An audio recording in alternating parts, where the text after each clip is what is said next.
Olivia Reeves checked the control panel of her small ship one more time. The Horizon was a research vessel, not meant for anything exciting. Her job today was simple: fly to Kepler 442b, collect air samples, and come back to Earth. Boring work, but Olivia liked the quiet of space. The planet looked empty from above. No cities, no lights, no signs of life. Just another dead rock in space, or so everyone thought. Olivia guided her ship into the planet's thin atmosphere, ready to collect her samples and go home. Then everything changed. The space in front of her ship seemed to fold, like someone was bending the fabric of reality. Olivia grabbed the controls, thinking it might be some kind of strange storm. But it wasn't a storm. From this fold emerged a ship. And what a ship it was. Black as night, smooth like polished stone, and huge. The alien vessel made Olivia's research ship look like a toy. Its surface wasn't metal, but something else. Something that moved and flowed like it was alive. Patterns of light rippled across its hull, possibly a language or maybe just decoration. Olivia's training took over. First contact protocol. She'd practiced it 100 times, never thinking she'd actually use it. Her hands shook as she opened a communication channel. "This is Commander Olivia Reeves of Earth Research Vessel Horizon. We come in peace." For 30 seconds, nothing happened. Olivia's heart pounded so hard she could hear it in her ears. Then, without warning, her screen lit up. The face that appeared wasn't human, but it was humanoid. A female-looking being with skin that glowed a soft purple. Her eyes had vertical pupils that changed colors like oil on water. On her head sat what looked like a crown made of living crystal that moved and reshaped itself slightly. "Commander of Earth Vessel," the alien said, her voice musical and layered with subtle tones. "I am Queen Lyra of the Nephilim Dominion." Olivia struggled to find words. This was history happening right in front of her. First contact with an alien civilization, and not just any alien, but their queen. "It is an honor to meet you, Queen Lyra," Olivia finally managed to say. "We did not know your people existed." The alien queen's lips curved into what might have been a smile. "But we knew of you. We have watched your planet for some time now. Your species grows quickly. Some of my advisors suggested we wait longer before making contact, but I decided the time was right." Olivia's mind raced. How long had they been watching? What did they want? Were they friendly or dangerous? She needed to be careful with her words. "May I ask why you chose to reveal yourselves now?" Olivia asked. Queen Lyra leaned closer to the screen. Her eyes changed color again, shifting from blue to purple. "Many reasons. Some political, some scientific." She paused, then added, "Some personal." Before Olivia could ask what that meant, the alien queen tilted her head in a curious way. Her next question came out of nowhere. "Are you single, human? This information is relevant to our cultural exchange protocols." Olivia nearly choked. Of all the things an alien queen might ask during first contact, her relationship status wasn't on the list. Had the translation system made a mistake? Was this some kind of alien joke? "Yes, I am single," Olivia admitted, wondering if this was some kind of test. Queen Lyra's expression brightened. "Excellent. This will simplify matters." "Simplify what matters?" Olivia asked, now completely confused. "All will be explained in time," the queen said. "For now, I wish to invite you aboard my vessel, the Astral Tide. We have much to discuss, Commander Olivia Reeves." Much indeed, alarm bells rang in Olivia's head. Going aboard an alien ship? That was definitely not in the protocol. She was supposed to report back to Earth Command immediately and wait for instructions. "I'm honored by your invitation," Olivia said carefully, "but I should consult with my superiors first." Queen Lyra's expression changed slightly. Was that disappointment? "Of course. Your loyalty to your chain of command is admirable. Please make your report. But know this. What I have to share with you concerns the future of both our peoples." "Time is not abundant." Olivia felt a chill run down her spine. That sounded ominous. "Is there a threat I should be aware of?" "Not from us," Queen Lyra said. "Never from us. But there are others in the dark spaces between stars. Others who have noticed your world's emergence." The communication screen split, and a star map appeared next to Queen Lyra's face. A red line moved across the map, heading toward a point Olivia recognized as Earth's solar system. "We arrived first, but only barely," the Queen said. "I will await your decision, Commander. But do not take too long. Some matters in this universe wait for no one." The screen went dark, leaving Olivia staring at her reflection. Her heart still pounded, and her mind struggled to process what had just happened An alien queen had appeared out of nowhere, asked if she was single, invited her aboard, and warned of some vague threat heading toward Earth. Olivia took a deep breath and opened the channel to Earth. This was going to be one strange report to file. And somehow she knew her life would never be the same again. As she waited for the connection to establish, Olivia looked out at the massive alien ship. Its surface continued to shimmer with those strange patterns. Beautiful, mysterious, and a little frightening, just like its queen. 3 weeks passed since Olivia's first meeting with Queen Lyra. 3 weeks of endless meetings, debates, and arguments back on Earth. Some military leaders wanted to treat the aliens as a threat. Some scientists saw a chance to learn new things. Politicians worried about how the public would react to the news. In the end, Olivia got permission to accept Queen Lyra's invitation. Not everyone liked the idea, but Earth needed to know more about these aliens and the danger the Queen had hinted at. Now Olivia stood in a shuttle bay aboard the massive alien ship called the Astral Tide. She wore her formal uniform and carried a small bag with personal items. Her mouth felt dry as the airlock opened. Queen Lyra waited for her, flanked by 2 tall guards. The alien queen looked even more striking in person. She stood at least 7 feet tall, her violet skin giving off a soft glow. Her flowing garment seemed to be made of living fabric that changed colors with her movements. "Commander Reeves," Queen Lyra said, her voice even more musical in person. "Welcome to the Astral Tide. I am pleased you accepted my invitation." Olivia gave a formal bow. "Thank you for having me, Your Majesty. Earth sends its greetings and hopes for peaceful relations between our peoples." The Queen made a gesture with her 6-fingered hand, and the guards stepped back. "Come, I will show you to your quarters, then give you a tour of my ship." As they walked, Olivia couldn't help but stare at the corridor around them. The walls weren't solid like on human ships. They seemed alive, glowing softly and sometimes moving slightly as if breathing. The floor adjusted to their steps, providing perfect support. "Your ship is amazing," Olivia said. "Our technology isn't anything like this." Queen Lyra nodded. "The Astral Tide is partly grown, not just built. It responds to our needs and can repair itself. Your technology will reach this point eventually." They passed several other aliens in the corridor. All appeared female, with the same violet skin and vertical pupil eyes as the Queen, though none were as tall or regal. They all stopped and bowed deeply as Queen Lyra passed. "I notice all your crew seems to be female?" Olivia observed carefully. "Yes. Males exist among my people, but they are not suited for space travel or leadership roles. They serve other functions." The Queen's eyes shifted color briefly. "My species evolved differently from yours. We are a matriarchal society by biological necessity, not by choice." Olivia nodded, trying not to show her surprise. "On Earth, our gender dynamics are complicated and have changed over time." Queen Lyra smiled.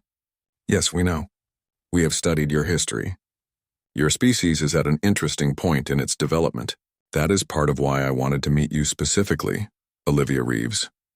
Before Olivia could ask what that meant, they arrived at a door that opened silently as they approached. Inside was a large room with strange but beautiful furniture. The bed, if that's what it was, looked like a shallow pool filled with something that wasn't quite water and wasn't quite air. "These will be your quarters during your stay," Queen Lyra said. "The environment has been adjusted to human comfort levels. The ship will respond to your needs. Simply speak your request aloud." Olivia set her bag down, amazed at the luxury of the room. "Thank you. This is very generous." The Queen moved closer, studying Olivia's face with those color-shifting eyes. "Tell me, Commander, do my people frighten you?" The question caught Olivia off guard. No, not frighten. Amaze, yes. Intimidate, perhaps a little, but not frighten." "Good." Queen Lyra's hand brushed against Olivia's arm, sending a strange tingling sensation through her body. "Fear would make what comes next more difficult." Olivia tensed. "What comes next?" The alien queen turned and walked toward a wall that immediately formed into a window, showing the vast darkness of space outside. "Rest now. In 1 hour, I will return to show you something few humans have ever seen. Then we will discuss why I really invited you here." After the Queen left, Olivia explored her room, finding strange devices she couldn't identify, and others that seemed designed specifically for human use. A panel on one wall showed Earth monitored from a distance. How long had the Nephilim been watching humanity? True to her word, Queen Lyra returned an hour later. She led Olivia through more living corridors until they reached a large chamber, filled with what looked like floating points of light. As they entered, the points rearranged themselves into a three-dimensional map of stars. "This is our stellar cartography chamber," the Queen explained. "It shows real-time positions of all known celestial bodies." Olivia walked into the middle of the star field, amazed as tiny planets orbited around her. "This is incredible." Queen Lyra waved her hand and the map zoomed out dramatically, showing an entire spiral arm of the galaxy. Then a red section appeared, slowly growing and spreading like a stain. "This is what I needed to show you," the Queen said, her voice now serious. "The red area shows territory controlled by a species called the Void Heralds. They are not like us. They are not like you. They consume worlds and leave nothing behind." Olivia's wonder turned to dread as she watched the red stain creep closer to a blue dot that she realized was Earth's solar system. "How long have you been fighting them?" Olivia asked. 17,000 of your years," Queen Lyra replied. "My people once lived in a peaceful coalition with other species. The Heralds destroyed that peace. Many races fled to distant galaxies. My ancestors chose to fight." The Queen stepped closer to Olivia, her eyes now a deep, sad blue. "There is something else you should know, Olivia. My interest in you is not merely diplomatic, and my people did not come to your system by chance." "What do you mean?" Queen Lyra's six-fingered hand reached out, almost touching Olivia's face. "Your neural patterns are special, rare. They resonate with our technology in ways most humans cannot. We detected this from orbit." Olivia stepped back, suddenly uneasy. "You've been scanning us?" "Scanning me? Not invasively," the Queen assured her. "But yes, we needed to find someone like you. Someone who could help us, help both our peoples against what is coming." The star map shifted again, showing the red zone of the Heralds moving steadily toward Earth. "How long do we have?" Olivia asked, her voice barely above a whisper. "Less than 1 Earth year," Queen Lyra replied. "Unless we act together. You and I, Olivia. We may be the key to stopping them."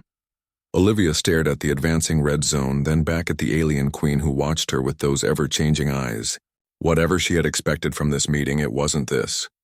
Not a 17,000-year war. Not an existential threat to Earth, and certainly not being told she specifically was somehow important to stopping it. "I need to know everything," Olivia said firmly. "No more secrets, no more hints. Tell me exactly what we're facing and what you think I can do about it." Queen Lyra nodded solemnly. "Follow me to the meditation chamber.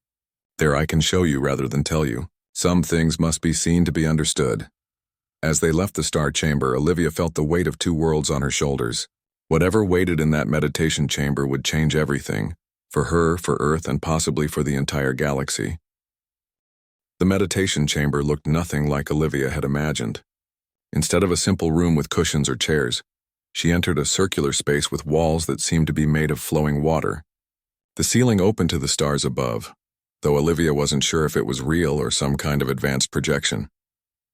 In the center floated 2 egg-shaped pods, glowing with soft blue light. "What are these?" Olivia asked, walking around one of the pods carefully. Queen Lyra stepped beside her. "Memory vessels. They allow direct mind-to-mind sharing of experiences and knowledge. Words are limited, Olivia. Some things must be experienced to be truly understood." Olivia frowned. "You want to connect our minds?" "Is that safe?" "For you, yes. Your neural patterns make you compatible with our technology. That is why you were chosen." The Queen's eyes shifted to a reassuring green. "I will only share what you need to know about the Heralds and why your help is so crucial." After a moment of hesitation, Olivia nodded. "All right. What do I do?" "Simply lie in the pod. The vessel will do the rest." Olivia climbed into one of the floating pods. It was surprisingly comfortable, conforming perfectly to her body. Queen Lyra settled into the other pod with graceful movements. The liquid walls of the chamber began to pulse with light. "Close your eyes," the Queen instructed softly. "Open your mind." Olivia took a deep breath and closed her eyes. For a moment, nothing happened. Then, without warning, she wasn't in the pod anymore. She stood on a world with 3 moons in the sky. Beautiful cities of crystal and living metal stretched across the landscape. Beings of many different shapes moved peacefully among flowering gardens and floating platforms. This was Nephis, my homeworld, 20,000 years ago. Queen Lyra's voice echoed in her mind. We were part of the coalition of 17 worlds united in peace and exploration. The scene shifted. Now Olivia watched massive ships descending from the sky. Unlike the organic lines of the Nephilim vessels, these were angular, crystalline structures that seemed to absorb light rather than reflect it. The Void Heralds arrived without warning. We had never encountered them before. Olivia watched in horror as the Herald ships fired weapons that didn't just destroy, they consumed. Buildings, plants, people, all broke down into their component atoms and were drawn up into the ships. They do not conquer. They do not occupy. They harvest. All organic matter, all resources, all energy. They leave nothing but barren rock behind. Scene after scene played out in Olivia's mind. The coalition fought back with increasingly desperate measures. Some worlds chose to flee to distant galaxies. Others self-destructed rather than be consumed. The Nephilim chose to fight. My ancestors developed technologies that could harm the Heralds, bioweapons that could infect their crystalline ships, psionic barriers that could shield planets from detection. Olivia saw fleets of Nephilim ships, similar to the astral tide, engaging the Herald vessels, sometimes winning, often losing, but always fighting. For thousands of years we have slowed their advance but never stopped it. There are too few of us now. Too many worlds have been lost. The vision shifted again and Olivia saw something unexpected. DNA strands spinning and twisting. But these weren't normal human DNA. Certain sections glowed with an unusual pattern. In our search for allies, we discovered your world. And in your people, we found something thought lost forever. Genetic markers identical to the predecessors. The predecessors? Olivia asked within the vision. They came before all of us. They taught my ancestors to sail between stars before they were destroyed by the first Herald wave. We thought them extinct for eons. Yet somehow their essence lives within humanity. The DNA strands shifted again, zooming in on the glowing sections. Most humans carry just fragments, dormant and unused. But some like you, Olivia, have complete sequences. Your brain patterns match those of the predecessor pilots who once flew ships powered by thought alone. Olivia felt overwhelmed by this information. Are you saying humans are descendants of these predecessors? Not descendants, Queen Lyra corrected. More like their final creation, seated on a distant world, perhaps as insurance against their extinction. Your evolution has been natural, but the foundation was their design. The vision changed one final time, showing the red zone of Herald territory that Olivia had seen in the star map, but now with much more detail. She could see the swarm of Herald ships moving steadily toward Earth's solar system. The Heralds have detected the predecessor DNA awakening in humanity. They are coming to ensure no resurgence of their ancient enemy. They will arrive in less than 1 Earth year. The vision faded and Olivia found herself back in the pod, gasping for breath. Her mind reeled with everything she had seen. She climbed out on shaky legs as Queen Lyra emerged from her own pod with perfect composure. Now you understand, the Queen said. Why we came, why we need you. Olivia leaned against the pod for support. But what can I do? I'm just one person. You are much more than that. Queen Lyra approached and placed her 6-fingered hand gently on Olivia's shoulder. Your neural patterns and genetic makeup are perfect for piloting our most advanced vessels. With proper training, you could form a bond with a ship like the Astral Tide that would make it far more powerful. Bond with a ship? What does that mean exactly? The Queen's eyes shifted to a deep purple. Our vessels are partly organic.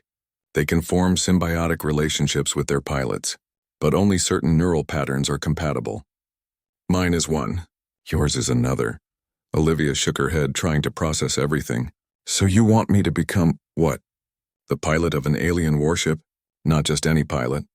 Queen Lyra's voice grew softer. My co-pilot. Our ships become more powerful when guided by 2 compatible minds working in harmony. Together we could command the astral tide in ways I cannot alone. And if I refuse? The Queen stepped back, respecting Olivia's space. Then we will fight without you. We will do what we can to protect your world along with ours, but our chances will be significantly reduced. Olivia walked to the edge of the chamber where the liquid walls continued their flowing patterns. Her mind raced with implications. If what Queen Lyra showed her was true, Earth faced a threat unlike anything in human history. A threat that would arrive whether they were ready or not. I need to report this to Earth Command, she said finally. They need to know what's coming. Of course, Queen Lyra agreed. but understand that conventional weapons will not stop the Heralds. Their technology is thousands of years beyond Earth's current capabilities. Then what do you suggest? That I just agree to this bond without consulting my people? Without understanding exactly what it means for me? The Queen's expression softened. No, return to your people. Share what you have learned. But know that time grows short. While your leaders debate and plan, the Heralds draw closer. Olivia turned back to face the alien queen. How many others like me have you found? Humans with these special neural patterns? 53 across your planet, Queen Lyra answered. But yours is the strongest match we have detected. And you need all of us. Ideally, yes. Each of our remaining capital ships could benefit from such a partnership. But your connection to the astral tide and to me would be most crucial. This is my flagship, the coordination point for our entire defense. Olivia took a deep breath, steadying herself. I'll return to Earth tomorrow. I'll explain everything to my superiors, but I want your word that you'll answer any questions they have, provide any proof they need. Queen Lyra bowed slightly, a gesture of respect. You have my word, Commander Olivia Reeves. My ship and I are at your disposal for whatever your leaders require to understand the gravity of our situation. As they left the meditation chamber, Olivia's mind was filled with images from the vision. Beautiful worlds reduced to lifeless rock, the Nephilim fighting a losing battle for thousands of years, and the Herald swarm heading toward Earth. Whatever she decided, whatever Earth decided, one thing was certain. Everything had changed. Rest now, Queen Lyra said as they reached Olivia's quarters. Tomorrow will bring difficult conversations and difficult choices. Olivia nodded, suddenly feeling exhausted. One more question, Your Majesty. When you first contacted me, you asked if I was single. What did that have to do with any of this? For the first time, Olivia saw what might have been embarrassment cross the alien queen's face. Her skin glowed slightly brighter. The bond I spoke of works best between minds that are compatible on multiple levels. Emotional connection strengthens it considerably. I needed to know if there were attachments that might interfere. So it was a practical question then? Queen Lyra's eyes shifted through several colors before settling on a soft pink. Mostly practical, yes, mostly. With that cryptic answer, the Queen turned and walked away, leaving Olivia alone with her thoughts and the weight of two worlds' futures on her shoulders. 2 months after Olivia's return to Earth, the War Council met aboard the Astral Tide. The massive ship now orbited Earth, visible as a bright point of light in the night sky. Its presence had caused panic at first, but as news of the coming threat spread, the Nephilim vessel became a symbol of hope. Admiral Nina Winters of Earth Fleet Command sat stiffly at the curved table, flanked by military officers and scientists from a dozen countries. Across from them sat Queen Lyra with her own advisors, their violet skin and shifting eyes still strange to human eyes despite weeks of diplomatic meetings. Olivia sat at the middle point between the two groups, no longer fully part of either. Since sharing Queen Lyra's vision with Earth's leaders, Olivia had become the key link between the two species. Her unique neural patterns made her valuable to both sides. The simulations are clear, Admiral Winters said, pointing to the holographic display floating above the table. Even with your advanced technology and our combined military forces, we're outnumbered at least 10 to 1. Queen Lyra nodded gravely. By conventional metrics, yes. But conventional warfare is not how my people have survived 17 millennia against the Heralds. You mentioned an alternative approach, the Admiral said, looking skeptical.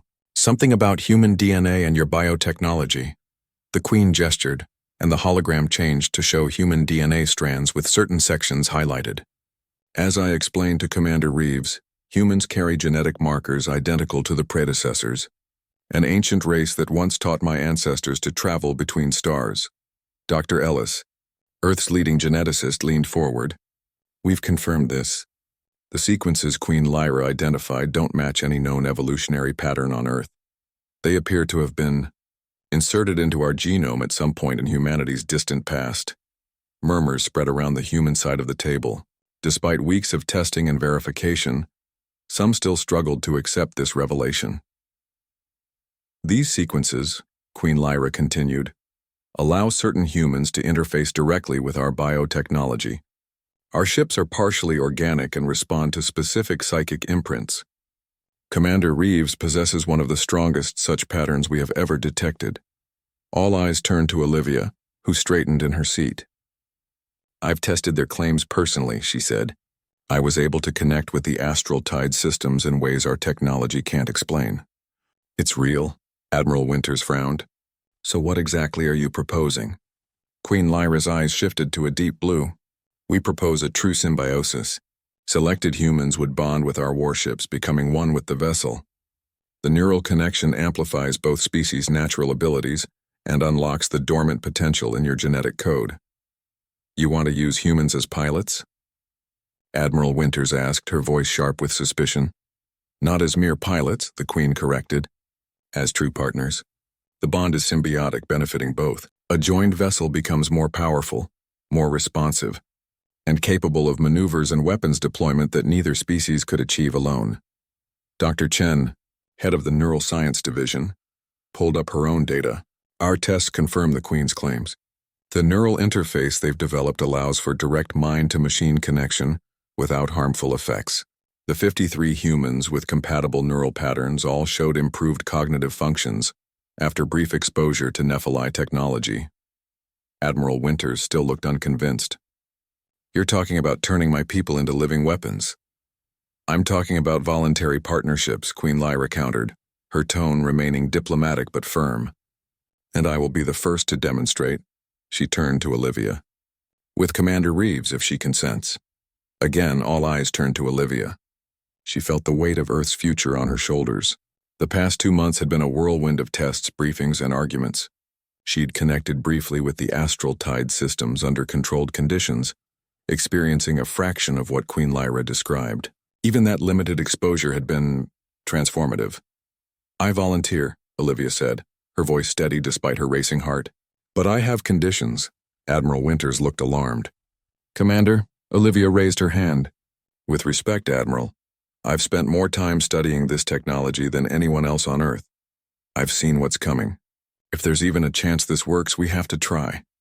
The Admiral's expression hardened, but she nodded for Olivia to continue.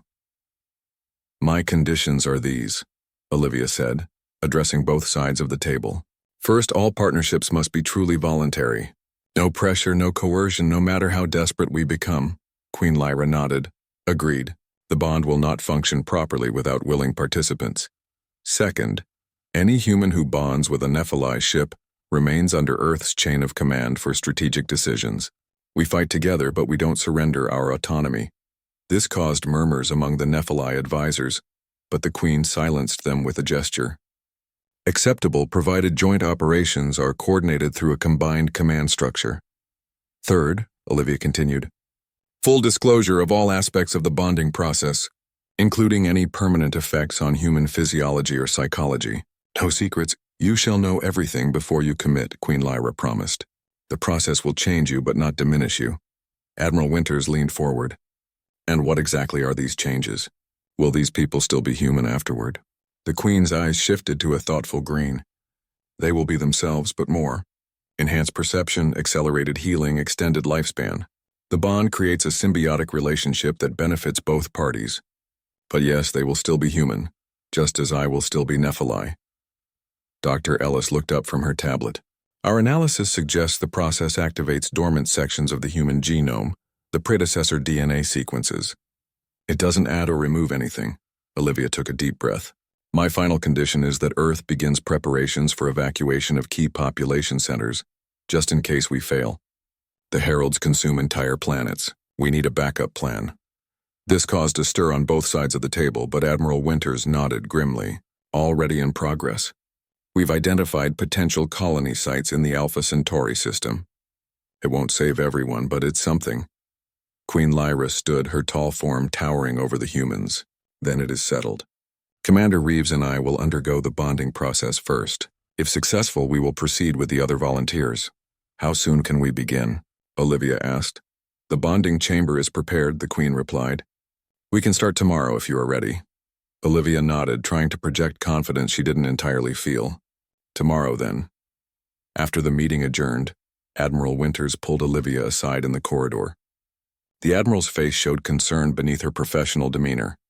"Are you sure about this, Reeves? Once you do this, there may be no going back." Olivia met the Admiral's gaze steadily. "No, I'm not sure.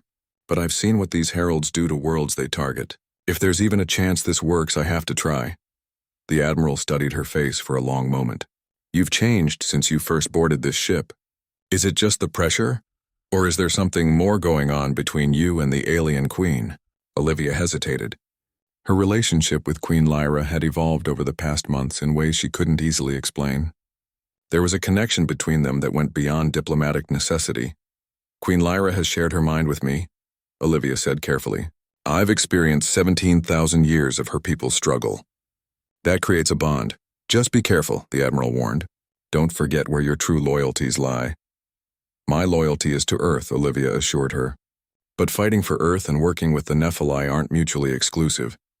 We need each other to survive what's coming."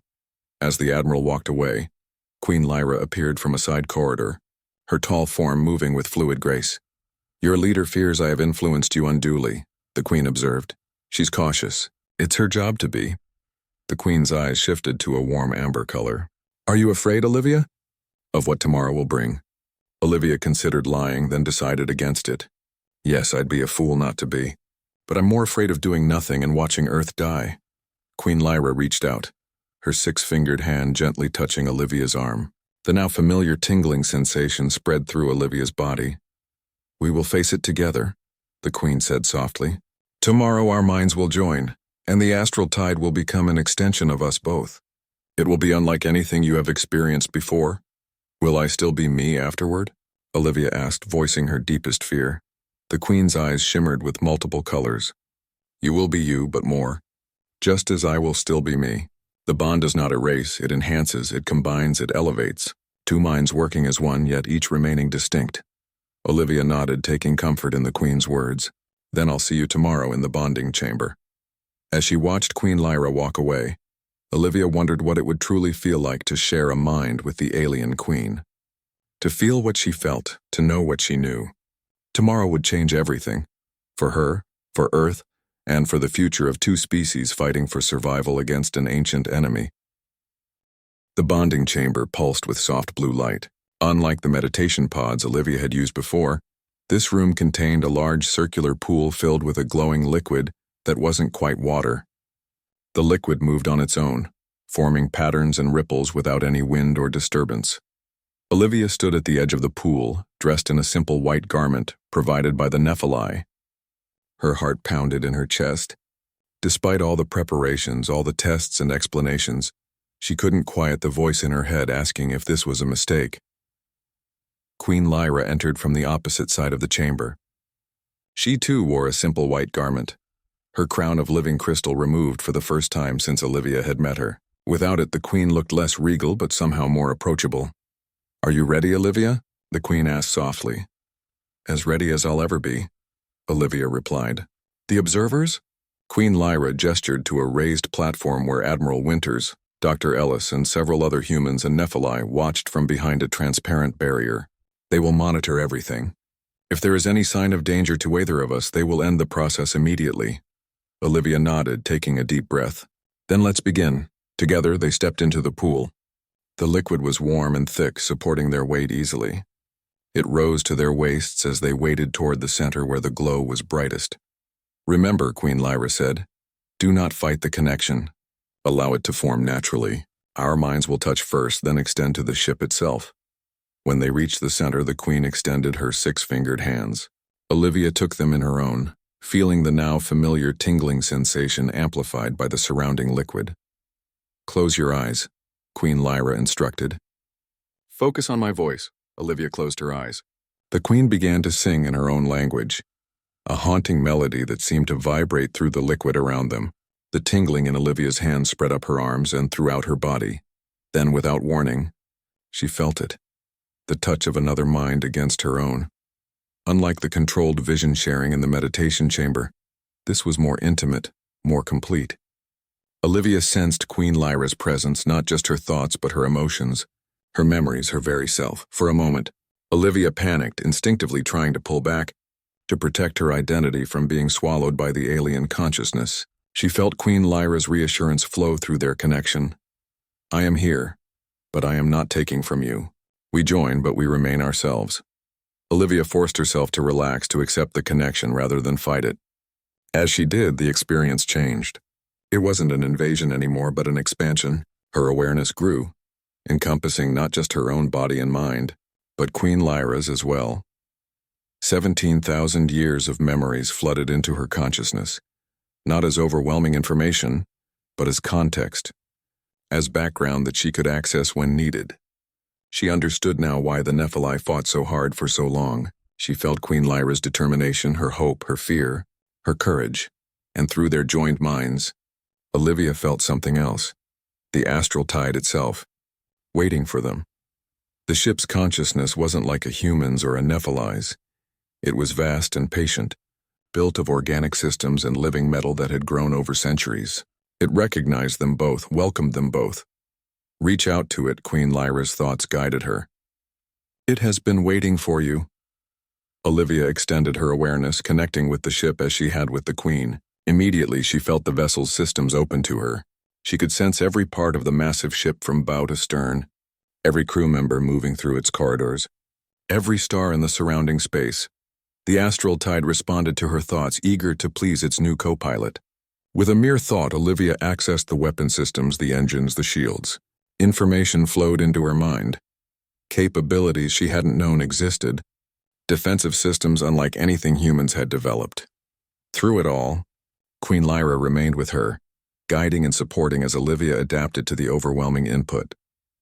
Their minds worked in perfect harmony, complementing each other's strengths. This is only the beginning, the Queen's thoughts came to her. Now we must complete the physical transformation. The glowing liquid around them began to rise, swirling up their bodies until it covered them completely. Olivia should have been afraid, should have been drowning, but she felt no panic. The liquid filled her lungs, but instead of suffocating her, it seemed to energize her from within. She felt changes beginning in her body. The dormant predecessor DNA activating, cells reconfiguring, neural pathways expanding. It wasn't painful, but it was intense, like being rebuilt from the inside out. Through their mental link, Olivia sensed similar changes happening to Queen Lyra. The Nephilim biology shifting slightly, adapting to better interface with human neural patterns. How long they remained submerged, Olivia couldn't tell. Time seemed meaningless in this state of transformation. But eventually the liquid receded, allowing them to breathe air again. When Olivia opened her eyes, she saw Queen Lyra staring back at her with an expression of wonder. The Queen's eyes still shifted colors, but now Olivia could sense the emotions behind each hue, understanding them instinctively. It worked, Queen Lyra said aloud, though her thoughts continued to flow into Olivia's mind. The bond is complete. Olivia looked down at her hands. Her skin now had a subtle luminescence, not the full violet glow of the Nephilim, but a soft pearlescent sheen. She could feel strength in her muscles that hadn't been there before, awareness of her body that felt new and exhilarating. But the most profound change was in her mind. She could feel the Queen's presence there, not intruding but complementing her own thoughts. And beyond that, the vast awareness of the astral tide, waiting for their commands. They waded to the edge of the pool where medical teams from both species waited with scanning equipment. Dr. Ellis gasped when she saw Olivia. "Commander, your readings are... I've never seen anything like this. Your neural activity is off the charts." Admiral Winters stepped forward, her expression a mixture of awe and concern. "Reeves, are you still... you?" Olivia smiled reassuringly. "I'm still me, Admiral, just more than I was before." She glanced at Queen Lyra, who stood beside her. "We both are." The Queen nodded. "The bonding was successful beyond our expectations. The astral tide recognizes us both as its pilots now. Can you control the ship?" the Admiral asked. Olivia didn't need to answer aloud. With a thought, she accessed the ship's systems. The lights in the chamber dimmed, then brightened. On the main bridge, stations activated without crew touching them. Throughout the massive vessel, doors opened and closed in perfect sequence. "We don't just control it," Olivia explained. "We are part of it, and it is part of us." Queen Lyra placed her hand on Olivia's shoulder. "Show them what else we can do." Together, they reached out with their joined minds. The astral tide responded instantly. Outside observers on Earth would see the massive alien vessel shimmer and change. Its hull reconfigured, weapon systems deploying that had been hidden before. The ship's energy output doubled, then tripled. This is just the beginning, Queen Lyra told the stunned observers. Once the other compatible humans bond with our remaining vessels, we will have a fleet capable of standing against the heralds. Admiral Winters studied Olivia carefully. And what happens after the war? If we win? It was a question Olivia hadn't considered fully until now. But with her expanded awareness, with Queen Lyra's thoughts flowing alongside her own, she understood the possibilities. If we win, Admiral, we will have created something new, not just a military alliance, but a true joining of our species. The beginning of something extraordinary. Over the next month, 52 other humans with compatible neural patterns underwent similar bonding processes with Nephilim partners and vessels. Each joined pair became the core of a powerful warship, forming a fleet unlike anything either species had created before. Training took place in the outer solar system, away from Earth's populated areas. The joined vessels moved with impossible grace, executing maneuvers that defied conventional physics. Weapons tests showed power levels that gave even the most pessimistic military planners hope. Through it all, Olivia and Queen Lyra remained at the center, their bond growing stronger each day. The astral tide responded to their joined consciousness with ever-increasing efficiency, its systems evolving to better accommodate its unique pilots. 2 months after the first bonding, long-range sensors detected the Herald Advance Force entering the outer solar system. 54 joined vessels moved to intercept them, led by the astral tide. As they approached the enemy, Olivia stood on the bridge beside Queen Lyra. They no longer needed to speak aloud to communicate, but sometimes did so for the benefit of the crew. "Are you afraid?" the Queen asked softly. Olivia considered the question. Through their bond, Queen Lyra could sense her emotions, but sometimes putting feelings into words helped clarify them. "Not of dying," Olivia replied, "but of failing. Of watching Earth suffer the same fate as so many worlds before it." Queen Lyra took Olivia's hand. Their fingers intertwined. 5 human digits with 6 Nephilim ones, a physical representation of their mental bond. "We will not fail," the Queen said with quiet certainty. "What we have created together is something the Heralds have never faced before.